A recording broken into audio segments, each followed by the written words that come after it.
a short clip on lubrication and maintenance of your machines. In this case, it's a chainsaw, a steel MS-13, 18-inch bar with a semi-chisel heavy-duty chain. And what I have here is a grease gun. This is just a manual grease gun, and there's people who use grease occasionally or on a continuous basis, like here. I'm constantly greasing things, so as you may or may not know, at the end of every session you usually end up with a blob of grease that you can't seem to use, but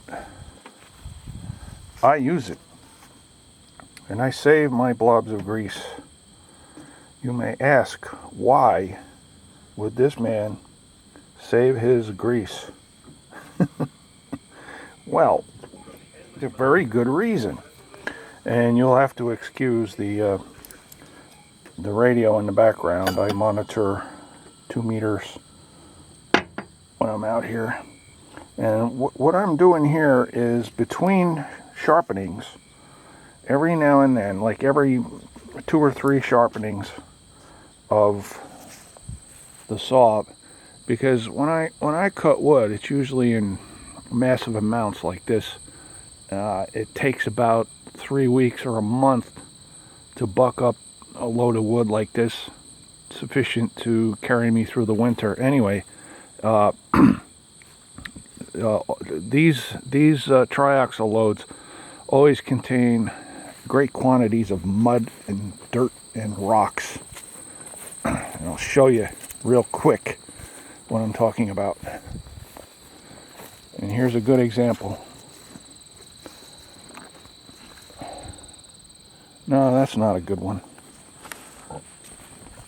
I have here. Well, I'll look at one of the pieces I did cut. Generally, here's one.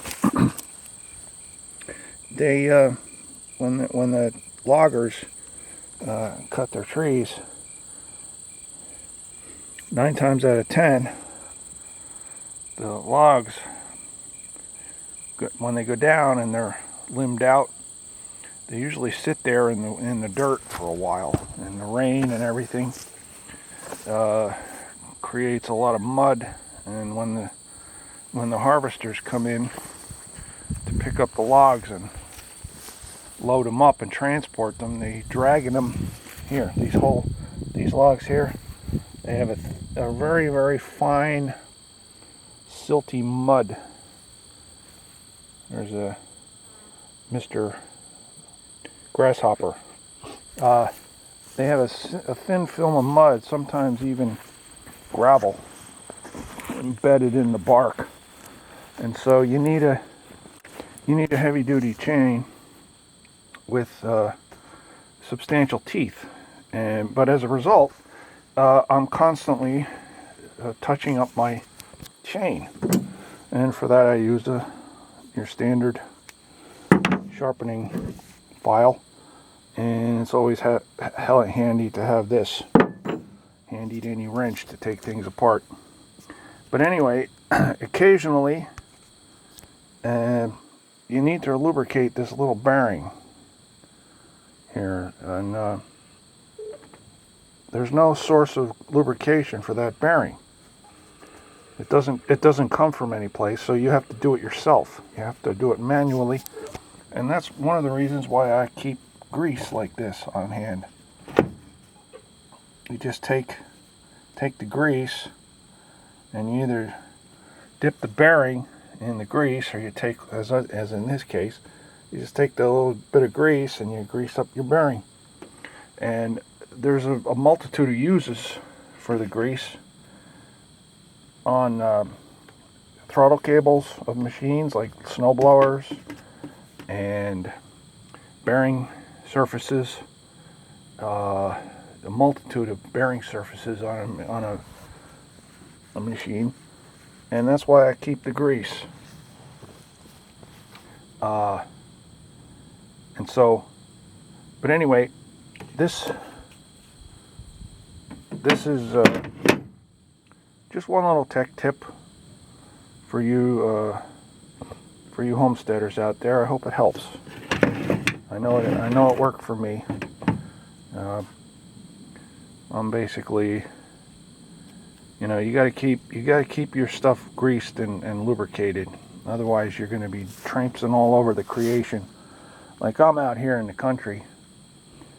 I don't have any parts houses close by. I have to drive for reliable parts and accessories for my stuff. I got to drive upwards of 40 miles, 50 miles round trip just to pick these things up. And but anyway, that's one thing that I do, make life a little bit easier here on the stead. I hope this helps somebody out there. Take care and happy wood cutting. Bye now.